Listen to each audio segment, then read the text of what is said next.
मैं भी 5 करोड़ का इनाम घोषित कर रहा हूँ। अच्छा, कि जो भी आमिर खान को टपका देगा किसी भी तरह से, उसका जो भी लीगल लड़ाई का खर्चा होगा वो हम देंगे। 5 करोड़ उसके जो है परिवार को इनाम देंगे। अच्छा, हमको सिखा दिया है।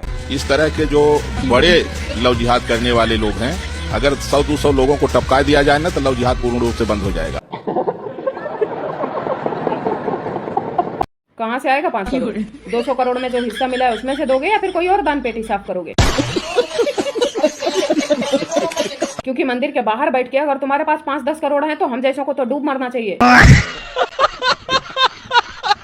जो 12-12 घंटे नौकरी करने के बाद अकाउंट में 50 रुपए बचा नहीं पाते। और जैसा कि तुमने बोला, इन बड़े लव जिहादियों को तो टपका देना चाहिए। हाँ, बिल्कुल टपका देना चाहिए। 100-200 नहीं भी होंगे तो क्या फर्क पड़ेगा, मगर 2-4 बाबा आपके जैसे भी नहीं होंगे ना तो कुछ खास फर्क नहीं पड़ेगा। तो मेरे ख्याल से आप भी अपना बलिदान दे ही दो। आपका रहना भी बेकार है। जिस तरह की बातें आप मंदिर के बाहर बैठ के फैला रहे हैं ना, जिस तरह की बातें आप मंदिर के बाहर बैठ के कर रहे हैं, उससे अच्छा तो आप भी निकल ही लो।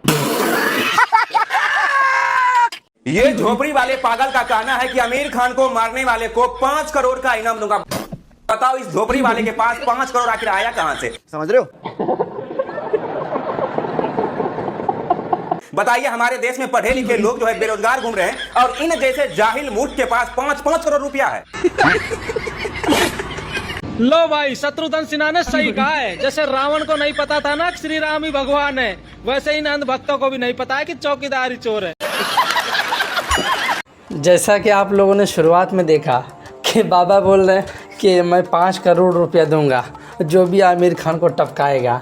और हम कहना चाहते हैं, आमिर खान क्या गली मोहल्ले में रहता है क्या कि टपका दोगे? बताओ, दिन दहाड़े आके चैनल पे बोल रहा है आमिर खान को जो मारेगा, जो टपका देगा, आमिर खान को जो टपका देगा हम उसको 5 करोड़ का इनाम देंगे और सारा लीगल लड़ाई का खर्चा हम उठाएंगे। हम देख लेंगे, मतलब जो भी प्रोसेस होगा लड़ाई का वो हम देख लेंगे। तुम लोग बस आमिर खान को टपका दो। आप लोगों का क्या कहना है ऐसे अंधभक्त को लेके हमें कमेंट बॉक्स में ज़रूर बताइएगा। आज का वीडियो हर बार की तरह बहुत ही फ़नी, बहुत ही इंटरटेनमेंट होने वाला है। बस आखिरी तक बने रहिए। तो चलिए वीडियो को शुरू करते हैं। और ये वीडियो कैसी लगी आप सबको हमें कमेंट बॉक्स में ज़रूर बताइएगा। चलिए, जो राम को लाए हैं वो चंदा चोरी करके जाएंगे। वाह भाई वाह, वाह रे योगी वाह। एक तो चोरी, ऊपर से चीना चोरी। अभी कुछ दिन पहले इसके मौसी का लड़का हेमंत बिस्वा शर्मा कह रहा है कि हम गाय काट के खाएंगे, अपने मौसी लड़के को नहीं रोक पाया। इसके बुआ का लड़का सिंधु अधिकारी कह रहा है 14 साल के बाद अगर तुम गाय माता काटो वो मम्मी नहीं, वो यम्मी हो जाएगी। 14 साल के पहले यम्मी हो जाएगी। इसके बुआ का लड़का प्रज्वल रमन्ना इतनी महिलाओं का रेप किया लेकिन ये अपने उसको नहीं रोक पाया। ये दलाल एक नंबर का है। महंत है, उनको आप सीएम साहब को ऐसे आप बोलिएगा। सीएम साहब को ऐसे आप बोलिएगा। हमारे शंकराचार्य कौन थे जिनके शिष्य को चोटी खींची गई? अभिमुक्तेश्वरानंद। वो कौन थे? और वो कालनेमी है, वो कालनेमी है। और तुम जैसे पाखंडी दुष्ट राम मंदिर में चंदा चोरी कर रहे हो, राम मंदिर में भक्तों की आस्था कुचल रहे हो, हिंदुओं को कुचल रहे हो। और हिंदू मुसलमान जाम मस्जिद में नमाज पढ़वा दो। किन्नरों में भी किस तरीके से जिहाद चल रहा है?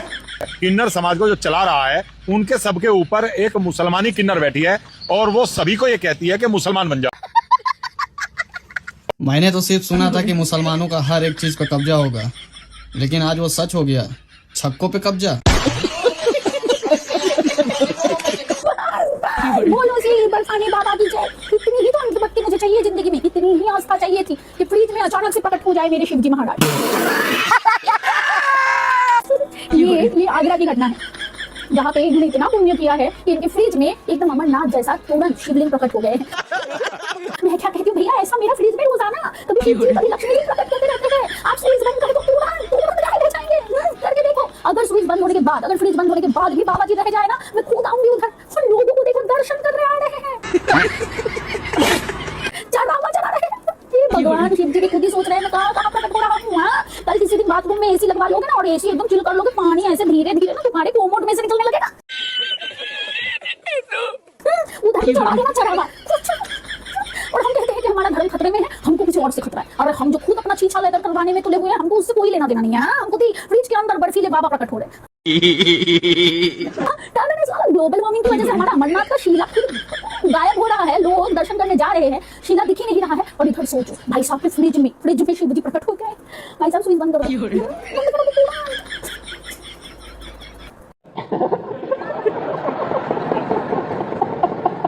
अखिलेश यादव को देख लीजिए, अपनी टेढ़ी नाक नहीं सीधी कर पा रहे और कहते हैं यूपी के मुख्यमंत्री बनेंगे।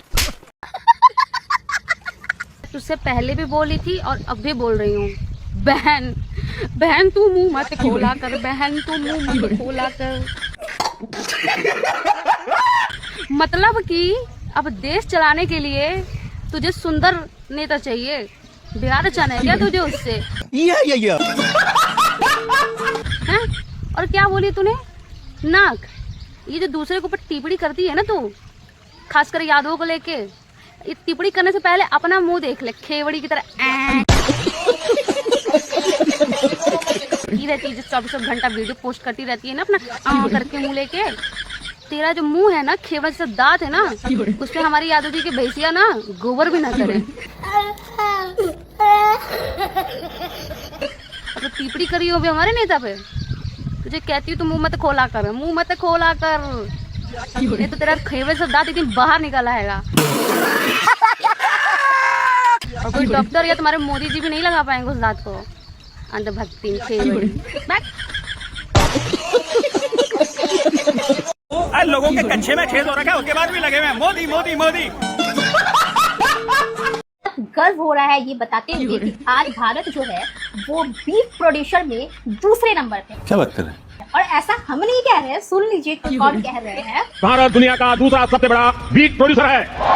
फाइनली आप लोगों ने सुन लिया, कितना गर्व महसूस हो रहा है ना। विदेश में जाके मोदी जी बता रहे हैं कि भारत बीफ प्रोड्यूसर में दूसरे नंबर पे है, कितनी गर्व की बात है।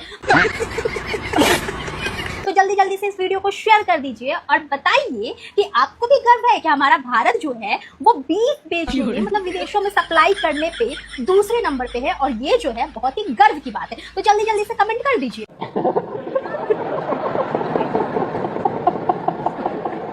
भाई ये सब मत लाओ अंडा करी जी, बस रोड सही करवा दो और पेट्रोल साफ सुथरा दे दो।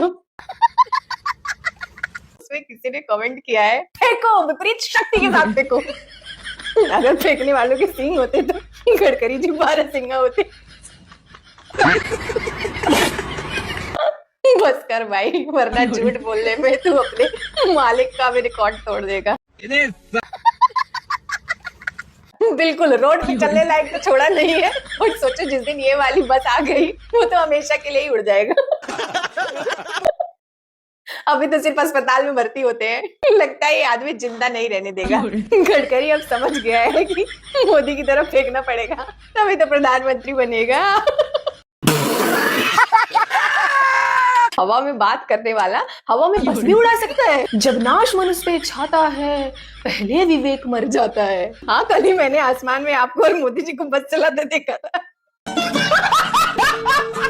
सर आप ही उड़ जाओ, देश का भला हो। हजारों करोड़ से बने सड़क में गड्ढों वाली तकनीक भी आप ही ले आए हैं।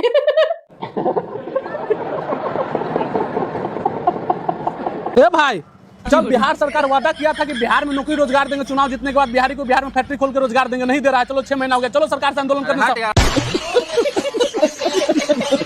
हम जा रहे हैं, जाति के लोग बहुजन महापंचायत की रैली कर रहा हूँ, मैं जा रहा हूँ। बिहार सरकार जो वादा किया था कि चुनाव के बाद नौकरी देंगे, रोजगार देंगे, बिहार में फैक्ट्री खोलेंगे, 6 महीना हो गया अभी तक नहीं खोला है। चलिए आंदोलन करने के, हम लोग को बिहार में रोजगार चाहिए। चलो पगला उगला है क्या यार, हमारे जाति के लोग स्वर्ण महापंचायत कर रहा है, मुकड़ा में जा रहे हैं, हट जल्दी। भाग साला, हम जा रहे हैं। अरे रुक रुक, अभी ज्ञान पे लगा, कहाँ जा रहा है तू रे? हम जा रहे हैं भैया गुजरात के लोहा फैक्ट्री में। जब सब अपना जाति के नाम पर पंचायत कर रहा है, विकास पर कोई सवाल नहीं करेगा, तो बिहार सरकार रोजगार नहीं देगा। पेट भरने के लिए जा रहे हैं भैया हम गुजरात। करते रहो जाति पर जाति पंचायत। तुम मुझे अवार्ड दो, मैं तुम्हें पैसा दूंगा और तुम्हारे देश से अपना पुराना रिश्ता भी बताऊंगा। मेरे एक दोस्त ने कहा क्या कि राम मंदिर में डाला गया नोट और ईवीएम में डाला गया वोट, दोनों का मालिक एक ही है। वैसे मालिक है कौन? क्या सच में मंदिर में डाला गया नोट और ईवीएम पे डाला गया वोट का मालिक एक ही है? हाँ जी मोदी जी, अब तो जंतर मंतर में चाय आ गई है, आपकी पुरानी यादें ताजा हो गई होंगी। जो आप रेलवे स्टेशन में चाय बेचते थे ना, बोलते थे, अब तो इस्तीफा दे ही दो। एक काम करो, धर्मेंद्र प्रधान जी को इस्तीफा दे और आप भी इस्तीफा दे ही दो। पांडे जी चाय वाले हैं, जंतर मंतर पे कॉकरोच पे चाय पिला रहे हैं और हम चाय पिला के इस्तीफा लेंगे। आप चाय पिला के प्रधानमंत्री होते, हम चाय पिला के इस्तीफा ले लेंगे। अब चाय पियो, इस्तीफा दे ही दो। नेताजी हमारे गांव में उधर भूख हड़ताल पर है। नेताजी सोनम वांगचुक जो है भूख हड़ताल पर बहुत दिनों से है, कब इस्तीफा देंगे आप लोग? भूख हड़ताल कौन सा बड़ा बात है, नॉर्मल बात है, कोई भी भूखा रह सकता है। आप कितने दिनों तक रहे हैं? हम दो का सिक्का दो के सिक्के से नहीं होगा, मुद्दा बहुत बड़ा हो गया है। कितना लेगा तू? 2 का और 2 संपादक को दे देना अपने, बातचीत हो गया। चलो ये भी दे दो इसको। देख देख उधर देख। नेताजी के द्वारा मुझे सच्ची पत्रकारिता के लिए सम्मान दिया गया। व्हाट? गौरव है हमारा, ये सीखना चाहिए लोग को इससे। नितिन गडकरी जी बोल रहे हैं कि अभी हवा में उड़ने वाली बस भी लाने वाला हूँ।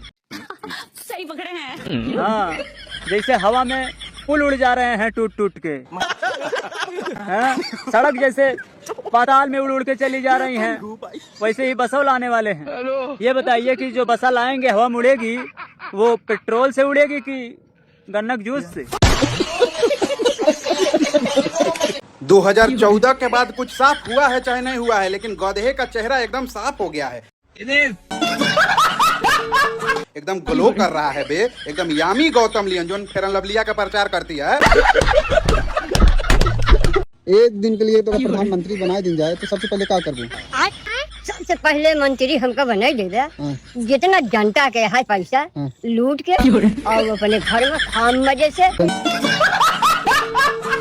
जनता अपन रोए था।